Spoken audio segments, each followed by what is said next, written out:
আল্লাহ বলছেন ওয়ালা তামুতুন্না ইল্লা ওয়া আনতুম মুসলিমুন। এই মুসলিমুন ভালো করে খেয়াল করুন। আল্লাহ বলছেন মরতে যদি হয় পরিপূর্ণ মুসলমান না হয়ে মৃত্যুবরণ করুন না। কি না হয়ে বলেন, একটু আমার সাথে কথা বলেন, ভালো লাগবে। মুসলমান না হয়ে। তাহলে আমরা যারা বসে আছি সবাই কি মুসলমান? তো আমরা সবাই মুসলমান। তাহলে এই যে মুসলমান শব্দটা যেদিন থেকে ছোট থেকে একটু বুঝতে শিখেছি সেই দিন থেকে বহুবার শুনেছি না, কয়েক হাজারবার কানে গেছে না। তাহলে মুসলমান যদি পরিপূর্ণ হতে হয়, আল্লাহ যদি পরিপূর্ণ মুসলমান হয়ে মৃত্যুবরণ করতে বলেন, মুসলমান শব্দের অর্থ জানা দরকার আছে না নেই? মুসলমান শব্দের অর্থ জানা দরকার আছে না? আপনাদের এই পাথরা গ্রামে ডক্টর, মাস্টার, চাকরিজীবী, শিক্ষিত, সম্মানী, বিচারক, জ্ঞানী, গুণী, মহিলা, পুরুষ, জওয়ান, বৃদ্ধ, তরুণ, চালাক, চতুর, একদিক থেকে জিজ্ঞাসা করতে করতে যাবেন, ভাই মুসলমান শব্দের অর্থ বোঝেন? কজন বলতে পারবে?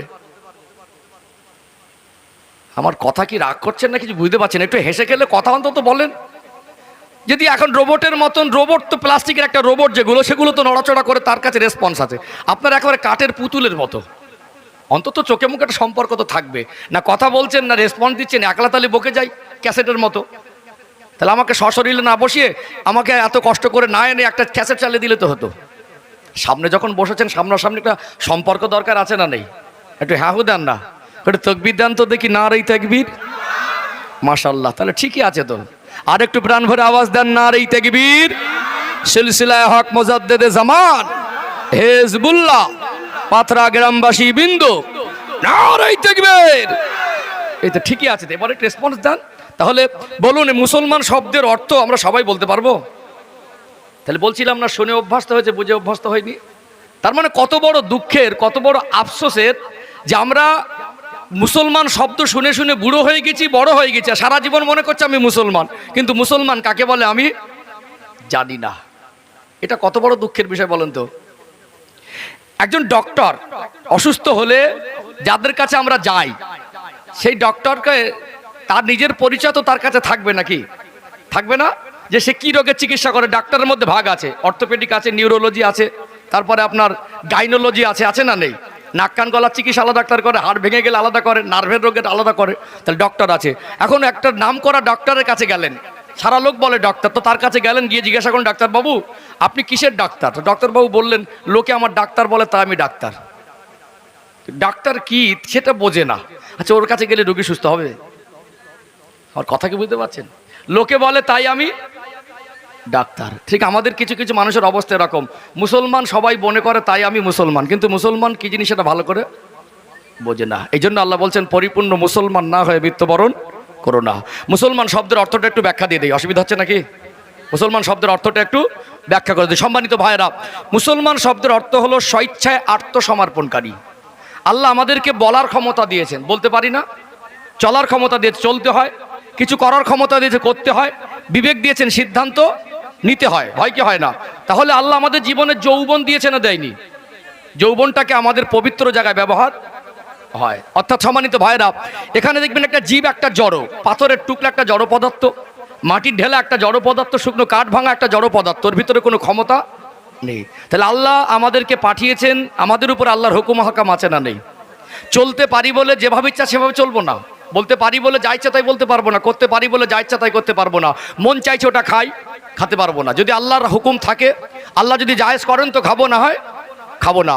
আল্লাহ করতে বলেছেন, যদি আমার মন নাও চায় সেটা আমাকে করতে হবে। নিজের ইচ্ছাকে, নিজের আকাঙ্ক্ষাকে, নিজের সিদ্ধান্তকে নিজের কাছে না রেখে আল্লাহ এবং রসুলের কাছে সঁপে দেওয়া, আত্মসমর্পণ করে দেওয়া। আজ থেকে আমি মুসলমান, অর্থ হলো আমি আমার মতে আর চলতে পারবো না। ওটা লোভ হচ্ছে, ওটা খাবো না, কেন আল্লাহ হারাম করেছেন। ওটা করতে মন চাইছে না, বরং ওটাই করবো, আল্লাহ আমাকে করতে বলেছেন। নিজের ইচ্ছা, তার মধ্যে আর কিছু থাকে না। নিজের আকাঙ্ক্ষা বলে তার কাছে কিছু, পুরোটাই আল্লাহ এবং রসুলের কাছে যিনি আত্মসমর্পণ করে দেয়, যে আমার ইচ্ছার মতো আমি চলতে পারবোই না, আল্লাহ যেভাবে বলেছেন, রসুল যেভাবে বলেছেন, তার বিরুদ্ধে আমি চলবো না, যে নিজের ইচ্ছাকে আল্লাহ এবং রসুলের কাছে আত্মসমর্পণ করে দেয়, তাকে বলে মুসলমান। বলুন সুবহানাল্লাহ। এখন বলুন, আমরা কি আত্মসমর্পণ করেছি? আত্মসমর্পণ কি করেছি? আল্লাহ ডাকছেন মনে আমাকে যেতে হবে, হাইয়া আলাস সালাহ। আল্লাহ নিষেধ করেছেন মনে আমাকে ছাড়তে হবে। তাহলে আমরা জামায় মুসলমান, টুপিতে মুসলমান, মুখে মুখে মুসলমান, কিন্তু আমরা কর্মজীবন দিয়ে মুসলমান হতে পারিনি। এই জন্য আমাদেরকে পরিপূর্ণ মুসলমান হতে গেলে জীবন পরিবর্তন দরকার আছে না নেই? এখন প্রশ্ন, পরিবর্তন হবো কি করে? সেই রাস্তা খুঁজবো। কেন পর্দানাসীনা বাড়ে না? কেন আজকে নামাজি বাড়ছে না? কেন আজকে সুদ ঘুষ কমছে না? গাড়ি ভাড়ি রাস্তাঘাটের উন্নতি হলেও আমরা আমাদের আল্লাহর আদেশ নিষেধ মেনে ইমান আমলের উন্নতি কেন করতে পারছি না? আজকে আমার দুর্ভাগ্যজনক হলে সত্য, আমাদের শুনতে হয়, এই তোরা 2 লাখ টাকা খরচা করে কটা মানুষকে হেদায়েত করেছি, বলে না ঠাকুর দান? বল তাহলে আমরা কি অনার্থক এখানে বসছি? আজকে আমাদের পরিবর্তন হয় না কেন? খুঁজতে হবে না? উত্তর খুঁজতে হবে না? পরিবর্তনের রাস্তা খুঁজবো। পরিপূর্ণ মুসলমান হতে গেলে আল্লাহর আদেশ নিষেধ মানতে হয়। কেন আল্লাহর আদেশ নিষেধ মানতে পারছি না আর মানবো কিভাবে, সেই রাস্তা খুঁজবো। বলুন ইনশা, বলুন ইনশা আল্লাহ। আলোচনা দরকার আছে না নেই? ধৈর্য ধারণ করতে হবে। আমি ইসলাম জিনিসটা বোঝাবো, মুসলমান পরিপূর্ণ হওয়ার রাস্তা খুঁজবো এবং আমাদের একেবারে দোরগোড়ায় রমাদানুল মোবারক মাসের খুশবু পাওয়া যাচ্ছে, সে সম্পর্কে আমরা কিছু প্রস্তুতি গ্রহণ করব। বলুন ইনশা আল্লাহ। চলুন ধাপে ধাপে আগে বাড়ি, সব দিকটা বজায় থাক। সোনার মানিকেরা, নওজোয়ান তরুণেরা, ও সোনার মায়েরা, যুবকেরা, আব্বারা মায়েরা, আল্লাহ পাক পবিত্র কালাম কোরআনুল কারিমে সূরাত আলে ইমরানের 208 আল সূরাত আলে ইমরানের 102 নম্বর আয়াতের ভিতরে আমার আল্লাহ স্পষ্ট করে জানিয়ে দিলেন, ইয়া আইয়ুহাল্লাযীনা আমানু, হে বিশ্বাসী বান্দা বান্দিরা, ইত্তাকুল্লাহা হাক্কা তুকাতি, তোমরা আমি আল্লাহকে ভয় করার মতো ভয় করো।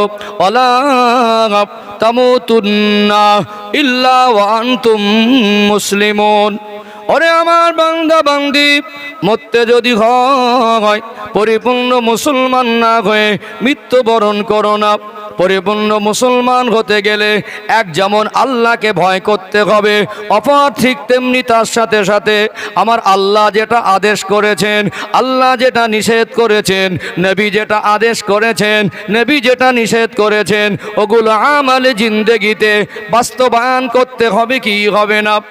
কোনটা হারাম, কোনটা হালাল, কোনটা নেকি, কোনটা গুনাহ, কোনটা করণীয়, কোনটা বর্জনীয়, এটা আমরা প্রত্যেকে জানি কি জানি না? নামাজ ফরজ সবাই জানি, পর্দা ফরজ সবাই জানি, রোজা ফরজ সবাই জানি, ধনীদের জন্য হজ যাকাত কোরবানির আদেশ, এটা আমরা সবাই জানি। ও ভাইয়েরা, বাবাজিরা, আমরা জানি জুয়া, লটারি, মদ, গাঁজা হারাম। আজকে বলুন তো দেখি, আমাদের জীবনে আজকে আমরা কেন আমল করতে পারি না? আমল করব কিভাবে? এর সমাধান খোঁজা দরকার আছে না নেই? ধাপে ধাপে ব্যাখ্যা দেব। প্রথম ব্যাখ্যা দেব, নামাজি কেন বাড়ে না? আজ এত মানুষ কেন বেনামাজি? এদের সমাধান খোঁজা দরকার আছে না নেই? মনে রাখতে হবে, আল্লাহ দয়াময় আমাকে আপনাকে যে আদেশ আর নিষেধ করেছেন, আল্লাহ আমাদের সাধ্যের বাইরে চাপিয়ে দেয়নি। ইসলাম মানুষের জন্য কঠিন নয়, ইসলাম মানুষের জন্য বোঝা নয়। আল্লাহ পাক পবিত্র কালাম কোরআনুল কারিমে সূরাতুল বাকারার 286 নম্বর আয়াতের সূচনা আল্লাহ জানিয়ে দিলেন, লা ইউকাল্লিফুল্লাহু নাফসান ইল্লা উসআহা। ওরে আমার বান্দা বান্দি, আমি আল্লাহ তোমাদেরকে সাধ্যের বাইরে কিছু চাপিয়ে দেই না। বলুন তো আমাদের সকলের সৃষ্টিকর্তাকে? আরো জোরে বলেন কে? সবাই মিলে বলেন কে? আল্লাহ যদি সৃষ্টিকর্তা হয়, আল্লাহ যদি আমাকে আপনাকে সৃষ্টি করেন, আমরা কোনটা পারবো আর কোনটা পারবো না, আমাদের দ্বারা কোনটা হবে আর কোনটা হবে না, আল্লাহ থেকে ভালো আর কেউ জানে না। আল্লাহ বলছেন, আমি আল্লাহ যা কিছু আমার বান্দা বান্দিকে আদেশ আর নিষেধ করেছি, আমার রসুল যা কিছু আদেশ আর নিষেধ করেছেন, এগুলো বান্দার সাধ্যের বাইরে নয়। যার অর্থ যেটা পারবো না এরকম হুকুম আল্লাহ দেয় নাই। যেগুলো আমাদের দ্বারা হবে, যেগুলো আমরা পারবো, ওই আদেশগুলো আল্লাহ দিয়েছেন। আল্লাহর কথা অনুযায়ী যেগুলো আমরা পারবো, সেই হুকুম হাকাম যদি আল্লাহ দিয়ে থাকেন, তাহলে আল্লাহর হুকুমগুলো কেন মানছি না? এই কেন কথার উত্তরটা জানা দরকার আছে না নেই? আছে না? ভালো করে বুঝবেন, অজ কিন্তু বোঝা জিনিস, অজ বোঝা জিনিস। আল্লাহ আমাদের বোঝাতে চাইছেন, বলছেন যে তোমরা যেটা পারবে না, তোমাদের দ্বারা হবে না, সেরকম হুকুম ইসলামের মধ্যে একটাও নেই। তাহলে একটা কাজ তারপরে আমরা কেন করি না? এই কেন কথার উত্তরটা খোঁজাতে হবে। কেন কথার উত্তরটা খুঁজলে সমাধান হবে ইনশাআল্লাহ। একটা কাজ মানুষ করে না তো দুটো কারণ। কটা কারণ? আগে উদাহরণ দিই, তারপরে শরিয়াতে মেলাবো ইনশাআল্লাহ। একটা ছোট বাচ্চা 7-8 বছরের খুব জেদ, আব্বা বাজারে যাবে শুনেছে, চিৎকার মেরে মেরে চেঁচিয়েছে যে কাঁদছে আমি যাব। এত জেদ ধরছে আর এত জোরে জোরে চেঁচিয়ে চেঁচিয়ে কাঁদছে, মা অতিষ্ঠ হয়ে গিয়ে বলছে তুমি কীরকম আব্বা, একটু নিয়ে যাও না। মাঝে মাঝে এরকম হয় না? 8 বছরের বাচ্চা জেদ করছে আব্বার সঙ্গে বাজারে যাব, ঠিক আছে আব্বা সাথে করে দিল। বাজারে গিয়ে 25 কিলো চাল কিনলো, চালের বস্তা এখন 25 কিলো কিনে বলছে এই তুই যে জেদ করছিলি আমার সঙ্গে বাজারে যাব, এই 25 কিলো চাল কিনেছে, আমাদের চাল বাড়ি নিয়ে গেলে রান্না হবে, চলে গিয়ে তোর মাথা তুলে দেবো, নিয়ে যেতে হয়। পারবে? কেন পারবে না? যুক্তি আছে, হিসাব আছে, আছে না নেই? যুক্তিও আছে, হিসাবও আছে। হিসাব বলছে এই ছোট বাচ্চা যার 8 বছর বয়স, তার শরীরে যে পরিমাণে এই সময় শক্তি, 25 কিলো চালের বোঝা বহন করার শক্তি ওর ভিতরে নেই। যদি 20 বছরের চালাক চতুর ছেলে হয়, 20 বছরের ছেলের এখন চালাক বেশি না কম? বেশি তো। 20 বছরের ছেলে, আব্বা সাংসারিক মানুষ, ব্যস্ত মানুষ, মনে করুন কোনো একটা ব্যবসার পেমেন্টের জন্য বেরিয়ে যাবেন, ট্রেন তো আর পাবলিকের জন্য দাঁড়িয়ে থাকে না, ডায়মন্ড হারবারে গিয়ে ট্রেন ধরবেন, শিয়ালদা যাবেন মনে করুন। এখন 20 বছরের ছেলেকে নিয়ে সঙ্গে করে বাজারে গেল, 5 কিলো সবজি বাজার করলো, 3 কিলো আলু আর 2 কিলো 2 রকম সবজি, থলেটা হাতে ধরিয়ে দিয়ে বলছে বাবু এটা বাড়ি নিয়ে যাও, আমি বেরিয়ে যাচ্ছি, ট্রেন ধরবো, মার রান্না করবে, তারপরে খাওয়া হবে। 20 বছরের চালাক চতুর সুস্থ সবল ছেলে 5 কিলো সবজির থলে হাতে ধরে নিয়ে যদি বলে আমি পারবো না নিয়ে যেতে, আব্বা কি বুঝবে? পারবে না? না বদমাইশি? পারবে না? না বদমাইশি? এটা আর মানুষের বুঝতে কোনো অসুবিধা হবে? তা ঠিক তেমনি আল্লাহ আমাদের কাছে বোঝা হিসেবে কোনো হুকুম দেয়নি। ইসলাম কারোর জন্য কঠিন নয়। আমরা ইসলামকে না জানি, ইসলামকে না বোঝার চেষ্টা করি, ইসলামটা কি জিনিস না ভালো করে জানার চেষ্টা করছি, এই জন্য আমাদের জীবনে ইসলামের আলো বাস্তবায়ন কঠিন হয়ে গেছে। ইসলাম মানুষের জন্য বোঝা নয়। চলুন একটু ধাপে ধাপে আগে বলে আরো আলোচনা পরিষ্কার হবে ইনশা আল্লাহ। ও ভাইজানেরা, সোনার মানিক যুবকেরা, আব্বারা মায়েরা, মনে করবেন আজকে আল্লাহ যে আদেশ নিষেধ করেছেন সেগুলো আমরা পারবো না, আমাদের দ্বারা হবে না মন নয়, বরং আমরা সেগুলো আমল করি না। আজকে নামাজি কেন বাড়ে না? প্রথমেই প্রশ্নের উত্তরটা একটু ক্লিয়ার করা দরকার আছে না নেই? যেই দলমত করেন না কেন নামাজ ছাড়া নাজাত নেই, যেই দলমত করেন না কেন যত বড়ই ধনী হন, যত বড়ই সম্মানী হন, যত টাকার মালিক হন, আপনার গাড়ি আর বাড়ি যত সুন্দর হোক, আপনার দেখতে যত সুন্দর হোক, আপনি যদি বেনামাজি হন জান্নাতে যাওয়া আপনার জন্য সহজ হতে পারে না। তাহলে নামাজ প্রত্যেকের জীবনে বাস্তবায়ন করা দরকার আছে না নেই? কেন নামাজি বাড়ে না?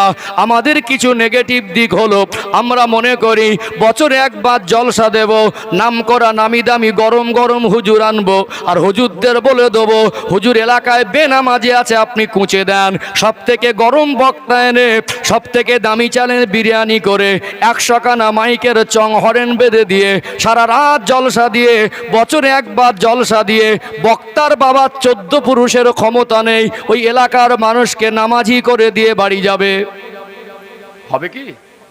সমাধান খুঁজি কিরকম? হুজুর আমার গ্রামে একটা জলসা হচ্ছে, অনেক বেনামাজি আছে, আপনি একটু কুঁচে দেন তো। হুজুর উঠে কুঁচে দিল, সমাধান করছি কিরকম বোঝেন ভালো করে। আজকে আমি বলছি কিন্তু আমার সামনে কেউ উঠে গেলেও আমার কষ্ট হয় না, আর অনেক লোক আসলে আমার আনন্দ হয় না, কারণ দায়িত্ব পালন করতে বসেছে। আপনারা গ্রামবাসী, এই জলসার সম্মান ঐতিহ্য বজায় রাখার দায়িত্ব আপনাদের। কথা ঠিক বলছি না ভুল বলছি? আমার কাছে সোজা হিসেব কিন্তু ভাই, এখানে কাউকে জোর করে বসানো হয় না, আর কেউ উঠে গেলে জোর করে ধরে রাখাও হয় না। আমি যদি এখানে শরিয়াতের কথাগুলো বলি, এর থেকে ভালো কথা আমার দ্বারা বলা সম্ভব নয়, কারণ এর থেকে আপনার মন চায় না বলে আমি শরিয়াতের বাইরের কথা আমি অন্তত বলতে পারবো না। কথাগুলো মগজে রাখেন, কাজ হবে। জীবনে অনেক রকম মত শুনেছেন, কারণ এখানে আজকে আমি একদিন এখানে বসতে দেখছেন, একদিন শুনবেন আমরা দুনিয়াতে নেই, চলে যাব, যাবো কি যাব না? তাহলে আমার কমকে আমরা কি দিলাম? আমাদেরকে গুছিয়ে টাকাগুলো হাতে দেন, আসলে ফলের নাস্তাগুলো দেন, আসলে কত সম্মান করে বসিয়ে দেন, তাহলে আমরা আমাদের কমকে ধোকা দেওয়ার জন্য এখানে বসানো হয় না।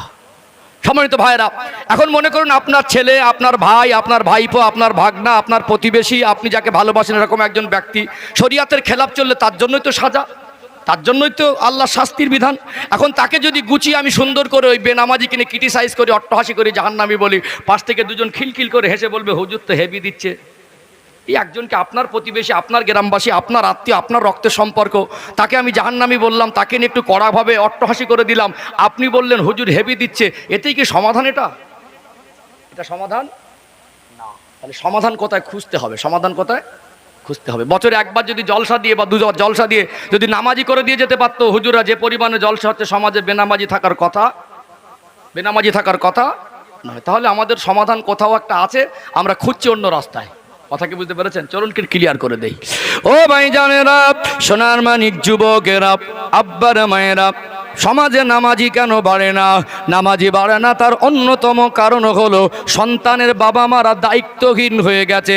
প্রত্যেকটা বাবার মা যদি মনে করে তার সন্তানটাকে নামাজি হিসাবে গড়ে তুলব, তাকে নামাজের তালিম দেব, তাকে নামাজ শেখাবো, একটা দিন দেখবেন এই সমাজে প্রত্যেকটা মানুষ নামাজি হয়ে যাবে কি যাবে না? কেন নামাজি বানে না? একটু ধৈর্য ধারণ করেন, কথাগুলো একটু ছোট ছোট করে তুলে ধরি, একেবারে পরিষ্কার হয়ে যাবে। বলুন তো দেখি, আমাদের সন্তানের উপরে আমাদের দয়া মায়া মহব্বত আছে না নেই? দুনিয়ায় যখন একটা সন্তান ভূমিষ্ঠ হয়, ওই সন্তানটা দুনিয়া আসবার সাথে সাথে তার পরিবারের মানুষ অত্যন্ত খুশি আর আনন্দিত হয়। মানুষের জীবনে পোশাক দরকার আছে না নেই? পোশাক ছাড়া মানুষের জীবন চলতে পারে না। একটা বাচ্চা ভূমিষ্ঠ হওয়ার সাথে সাথে চতুর্দিক থেকে তার জন্য সবাই নতুন পোশাক কিনে দেয় কি দেয় না? যতদিন না সে নিজে রোজগার করতে শেখে, বাবা মার স্বপ্ন থাকে আমার ছেলে হোক আর মেয়ে হোক, একে মানুষের মতো মানুষ করব। সন্তানকে নিয়ে অনেক স্বপ্ন থাকে।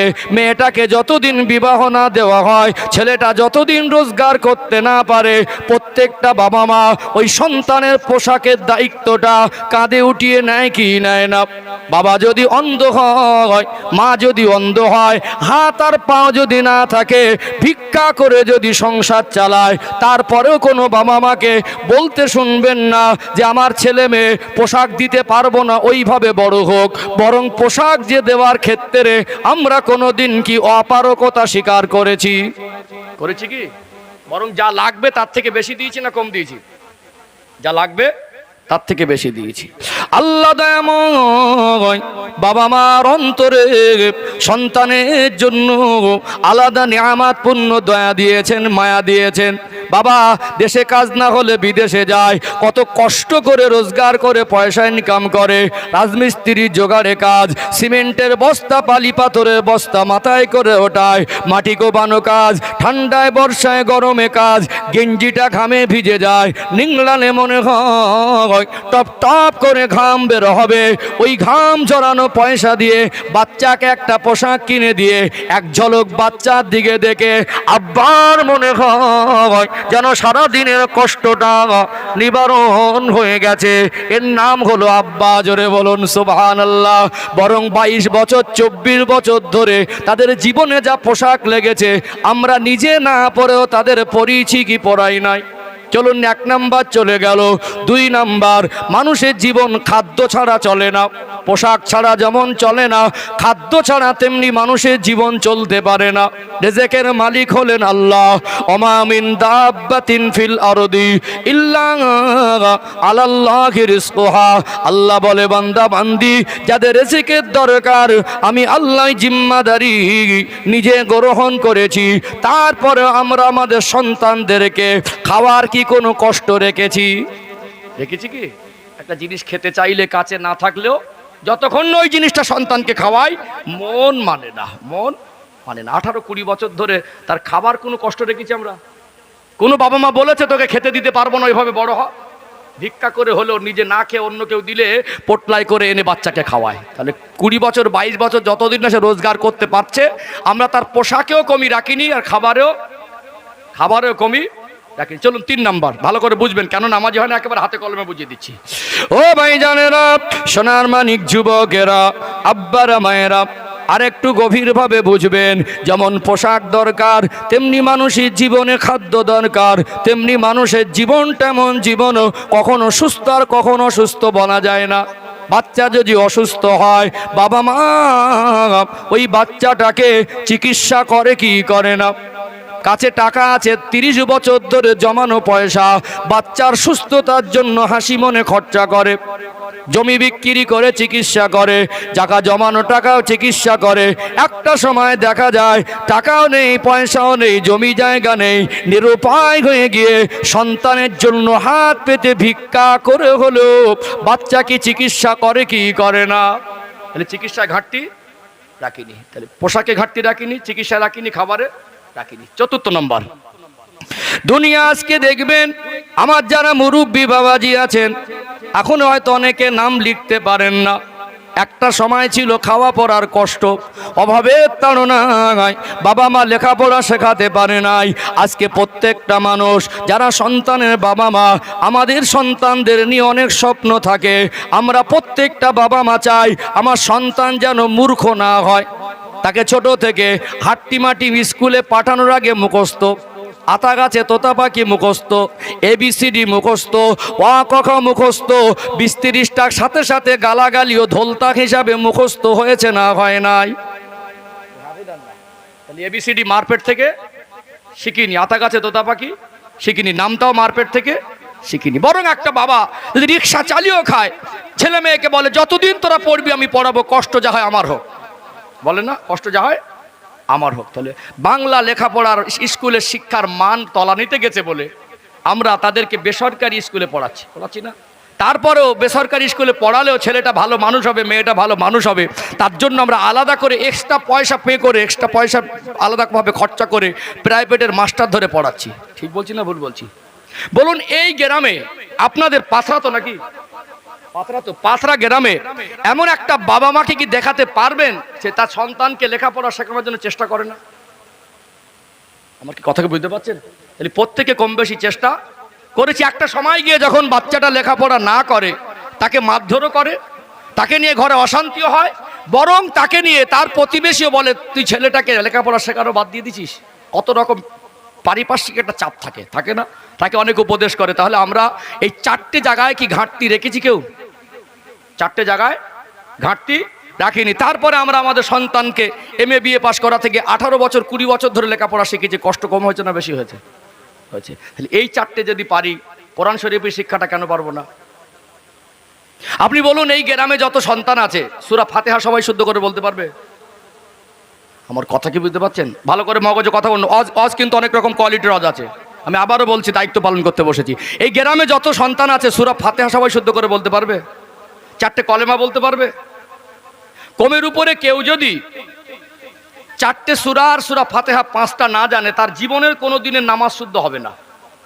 কমের উপরে কেউ যদি 2টো সূরা আর 1টা সূরা ফাতিহা 3টে সূরা না জানে, তার জীবনের 1 ওয়াক্ত নামাজ শুদ্ধ হয়নি। এইবারে ছেলেকে আমরা বড় করছি, খাইয়েছি, পোশাক দিয়েছি, চিকিৎসা দিয়েছি, বাংলা লেখাপড়া শিখিয়েছি। বিয়ের সময় ছেলের ছবি নিয়ে ঘুরছি, ছেলে দেখেছিস হিরোর মতো লাগছে। কি বলছে? ছেলে দেখেছিস হিরোর মতো লাগছে। পরে দেখা যাচ্ছে গালাগালিতে হিরো, পরে দেখা যাচ্ছে মদ খাওয়ায় হিরো, পরে দেখা যাচ্ছে অসৎ আচরণে হিরো, পরে দেখা যাচ্ছে ছেলেটা একটা ছেলে সে গাঁজা খাওয়ায় হিরো হয়েছে, বিড়ি খাওয়ায়, তেরেঙ্গা খাওয়ায় হিরো হয়েছে। আসলে তাকে নামাজি হিসাবে হিরো সন্তান করতে পেরেছি? আমার কথা কি বুঝতে পারছেন? আজকে আপনি বলেন, আপনার সন্তান বলুন, আপনার গ্রামবাসী বলুন, আমার গ্রামবাসী বলুন, আপনার ছেলে বলুন, স্ত্রী বলুন, মা বলুন, যে মানুষটা সূরা ফাতিহা জানে না, যে মানুষটা আর 4টে কমের উপরে 5টা সূরা জানে না, তার জীবনের একদিনের নামাজ শুদ্ধ হয়নি।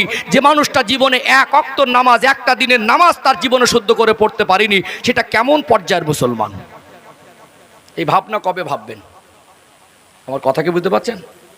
ও ভাইজানেরা, সোনার মানিক যুবকেরা, আব্বারা মায়েরা, আমরা প্রত্যেকটা বাবা মা আমাদের সন্তানকে স্কুলে ভর্তি করি কমের উপরে 5 বছর বয়স হবার পরে। 2 বছর বয়স থেকে যদি বাচ্চারা কথা বলা শিখে যায়, তাহলে আমরা যদি চাই ওই ছোট বাচ্চাকে প্রতিনিয়ত 10টা করে মিনিট আমার বাচ্চাকে যদি শরিয়াতের শিক্ষার পিছনে ব্যয় করতাম, ছেলে হোক আর মেয়ে হোক, স্বপ্ন থাকতে পারে আমার ছেলে ডক্টর হবে, আমার ছেলে মাস্টার হবে, ইঞ্জিনিয়ার হবে, ব্যারিস্টার হবে, IPS OCDC DA হবে, আমার ছেলে ও দুনিয়াতে বড় চাকরিজীবী সম্মানী হবে।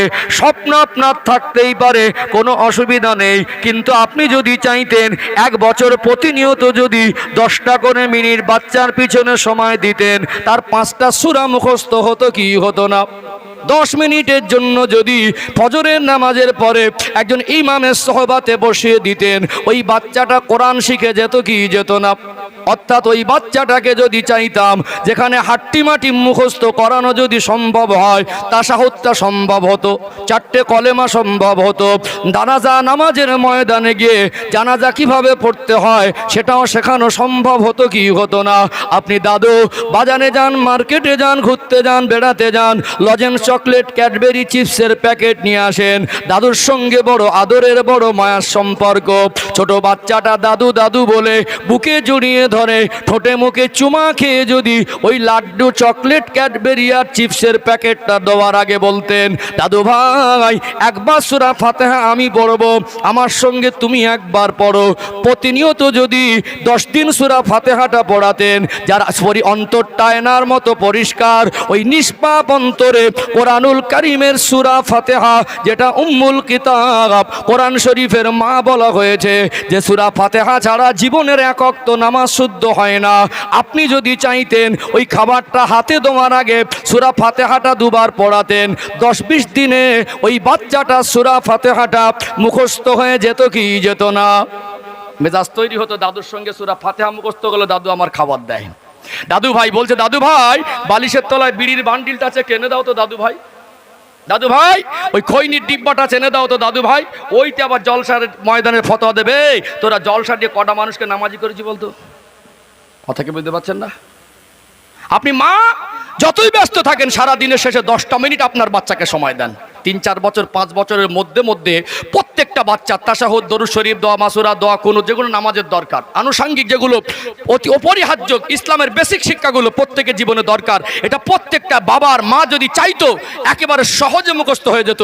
18-20 বছর ধরে MA পাস করাতে পারলেন, যে পরিমাণে সময়ের কষ্ট ব্যয় করেছেন, খরচা করেছেন, তার 100 ভাগের 1 ভাগ যদি নামাজ শেখানোর জন্য ব্যয় করতেন, বাচ্চাটা নামাজি হয়ে যেত। যেত না? MA পাস করাতে গেলে 18-20 বছর যদি সময় লাগে, তাহলে 16 বছর সময় লাগে, 18 বছর ধরে তাকে বাংলা শিক্ষা MA BA পাস করতে লাগে। আপনি যদি 2 বছর সময় দিতেন, যদি 1টা বছরও সময় দিতেন, প্রত্যেকটা বাচ্চা নামাজ শিখে যেত। আজকে এই গ্রামের যারা নামাজ শুদ্ধ করে পড়তে পারে না, দোষ কার? জলসা কমিটির না বক্তার? কার দোষ? কার দোষ? বাবা মার দোষ না? এই দায়িত্ব শিক্ষা, এখানে মনে রাখবেন, খাবার, পোশাক, চিকিৎসা, বাংলা শিক্ষা, এই 4টে যদি পারি তার শরিয়াতে শিক্ষা দিতে পারবো। এই 4টের সঙ্গে একটা যদি যোগ না করেন, পৃথিবীর সব থেকে দামি বক্তা এনে জলসা দিয়ে জীবনে নামাজি বাড়ানো সম্ভব? নামাজি বাড়ানো সম্ভব নয়। আপনি বলুন এই 4টে যদি পারি, এটা কেন পারবো না? সম্ভব না অসম্ভব? সম্ভব না অসম্ভব? আল্লাহর ইসলাম, আল্লাহর আদেশ আমাদের জন্য বোঝা নয়। চলুন এখানে একটু ক্লিয়ার করে দেয়, দরকার আছে না? দরকার আছে না? ও ভাইজানেরা, সোনার মানিক যুবকেরা, আব্বারা মায়েরা, খুব গভীর মনোযোগ দিয়ে শুনুন। কোরআনুল কারীমের 28 নম্বর পারা, 19 নম্বর পৃষ্ঠা, সূরার নাম হলো সূরা আত-তাহরিম, 6 নম্বর আয়াত। আল্লাহ জানিয়ে দিলেন, ইয়া আইয়ুহাল্লাযীনা আমানু কু আনফুসাকুম ওয়া আহলিকুম নারা, হে বিশ্বাসী বান্দা বান্দিরা, জাহান্নামের আগুন থেকে নিজে বাঁচো এবং আহাল পরিবার বর্গকে বাঁচাও। আপনার পরিবার, আপনার আহাল, আপনার সন্তানকে যদি জাহান্নামের আগুন থেকে বাঁচানোর জন্য নামাজের শিক্ষা, কোরআনের শিক্ষা আপনি যদি না দেন, হাসরের ময়দানে ওই সন্তান, ছেলে হোক আর মেয়ে হোক, বেনামাজি হওয়ার কারণে যদি জাহান্নামী হয়, সেদিন বক্তার জলসা কমিটিকে খুঁজবে না, খুঁজবে তার বাবার মাকে। প্রত্যেকের দায়িত্ব সন্তানকে নামাজের তালিম দেবে। আজ বাবা মা যদি দায়িত্বহীন হয়ে পড়ে, আমাদের বাচ্চাদের নামাজ কোনো দিন বাস্তবায়ন হবে না। আমরা প্রত্যেকে দায়িত্ব যদি নিতাম, সহজে নামাজি হয়ে যেত। একবার কি বিবেক জাগ্রত হয় না? নিষ্পাপ ছোট ছোট বাচ্চাগুলা যে নামাজ কি জিনিস বোঝে না, ওই বাচ্চার অন্তরে, হৃদয়ে আমার আল্লাহ দয়াময় নামাজ শেখার মতো মানসিকতা দিয়েছেন, চিন্তা দিয়েছেন। জুমার দিনে দেখবেন ছোট বাচ্চাটা মায়ের কাছে জেদ করে, মা আমি নামাজ পড়তে যাব। গোসল করে পাঞ্জাবিটা গলিয়েছে, উপরের খাটে নিচের বোতাম, ওই বাচ্চাটা একা একা মসজিদে যাচ্ছে। যে বাচ্চাটা নামাজ কি জিনিস বোঝে না, ওই হীরার টুকরা একা একা মসজিদে যাচ্ছে। ওকে যদি একটু মাজা ঘষা করতাম, এর জীবনে নামাজ সহজে বাস্তবায়ন হয়ে যেত কি যেত না? পারিবারিক সূত্রে আপনি হয়তো শেখাতে পারছেন না, আপনার দাদু পাচ্ছে না, দাদি খাদিমা পারছে না, মা বাবা পারছে না, তথাপিও তাকে জাহান্নামের আগুন থেকে বাঁচানোর জন্য ইমামের কাছে সহবাতে 24 ঘন্টার ভিতরে 10টা মিনিট করে যদি বসাতেন, প্রতিনিয়ত 2 বছরের মধ্যে জাহান্নাম থেকে বাঁচার জন্য যে শিক্ষাগুলো দরকার, কমের উপরে হাফেজ আলেম না হলে অন্তত ভালো মুসলমান হওয়ার শিক্ষাটা 2 বছর একজন আলেমের সহবাতে 10 মিনিট করে বসলে তার জীবনে ইসলামের আলো বাস্তবায়ন হতো কি হতো না? দায়িত্ব আমরা কেন নিতে পারি না? চলুন ইসলাম যে কঠিন না এটা ক্লিয়ার করে দেই। আচ্ছা, এখানে একটা উদাহরণ দেই, ভালো করে বুঝবেন, আমি আবারও বলছি, অজবুঝে নেওয়া জিনিস। একটা হলো ভিক্ষা দেওয়া, একটা হলো অসহায়কে সাহায্য করা, আর একটা হলো গিফট, উপহার বা হাদিয়া বলতে পারেন। গিফট, উপহার বা হাদিয়া। একজন গরিব মানুষের সঙ্গে ধনী মানুষের